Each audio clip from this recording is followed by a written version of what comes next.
చిరంజీవి పలికిన మాటలను నేను తీవ్రంగా ఖండిస్తున్నాను. నాకు మనవరాలు పుట్టింది, మనవడు పుడితే బాగుండు. అరే 75 కోట్ల మంది మహిళలు ఈ దేశంలో ఉంటుండగా తల్లులు, చెల్లెలు, అక్కలు ఎంతో గౌరవించిన మన సమాజంలో ఒక పద్మభూషణం పొందిన చిరంజీవి అమ్మాయిల్ని, మహిళల్ని కినపరిచినట్టు మాట్లాడడం కాదా? ఇప్పటికే కట్నాలు కట్టలేక ఎంతో మంది ఆత్మహత్యలు, పిల్లలు కూడా చంపిస్తుంటే తల్లిదండ్రులు మనం ఖండించవలసింది పోగా వాళ్ళని కండోన్ చేయడమే కదా ఇది. వెంటనే చిరంజీవి క్షమాపణ చెప్పాలి.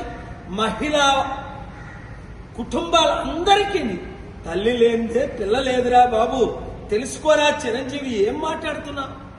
నాకు దేవుడు 2 కూతుర్లు ఇచ్చాడు, గర్వపడ్డాను. తర్వాత కొడుకుని ఇచ్చాడు, నేను అడగలే. దేవుడు ఇచ్చిందే మనం తీసుకోవాలి.